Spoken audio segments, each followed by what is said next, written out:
नमस्कार, पूनमचे स्वयंपाकघर या यूट्यूब चॅनलमध्ये आपल्या सर्वांचे स्वागत। आज आपण बनवतोय उन्हाळा स्पेशल रसना कुल्फी।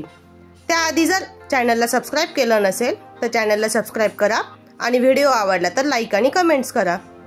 चला तर मग रेसिपीला सुरुवात करूयात। इथे मी एका बाउलमध्ये थंड पाणी घेतलंय।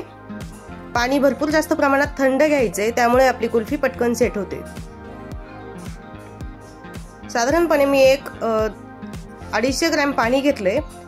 त्यामध्ये आपण जो रसना येतो, एक पावडर मध्ये आणि एक लिक्विड मध्ये, ते हाफ पॅकेट टाकून घेतलंय। आपला जो मार्केट मध्ये जो रसना भेटतोय तो आपण इथे वापरायचा आहे। आता यामध्ये आपण पिठी साखर घालून हे मिक्स करून घ्यायचंय। साखर ही आपण आपल्या चवीप्रमाणे घालून घ्यायची आहे। आपण खडी साखर किंवा साधी साखर घेतली तरीही चालेल, फक्त ती पूर्णपणे आपल्याला मिक्स करून घ्यायची आहे। आता हे सर्व आपल्याला कुल्फीच्या साच्यामध्ये घालून घ्यायचे। जर आपल्याकडे कुल्फीचा साचा नसेल तर आपण ग्लास, वाटी कशातही हे घालून याची कुल्फी सेट करायला ठेवू शकतो। आता इथे माझ्याकडे कुल्फीचा साचा आहे, मी त्यामध्ये हे सगळं मिश्रण ओतून घेते।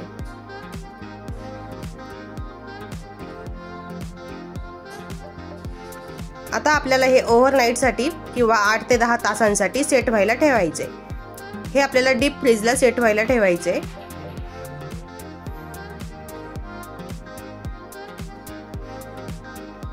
आता अशाच प्रकारे मी सर्व साच्यांमध्ये हे भरून घेतलंय आणि ह्याची लीड पॅक करून हे सेट व्हायला ठेवते।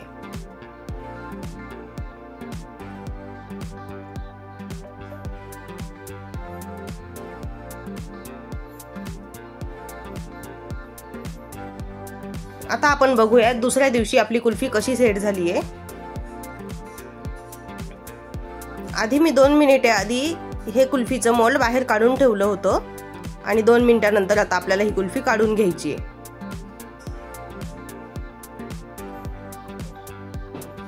अशा प्रकारे आपली कुल्फी खूप छान सेट झाली आहे। खूप सोप्या पद्धतीने आपली ही कुल्फी तयार होते आणि खूपच कमी साहित्यामध्ये होते। यासाठी आपल्याला गॅसचीही गरज नाही किंवा दुधाचीही गरज नाहीये। तर मग आजची रेसिपी कशी वाटली नक्की सांगा। चॅनलला लाईक करा, सबस्क्राइब करा आणि शेअर करा। आणि अशाच नवनवीन व्हिडिओ बघण्यासाठी बेल आयकॉन प्रेस करा, म्हणजे आपल्याला नवीन रेसिपीचं नोटिफिकेशन मिळेल।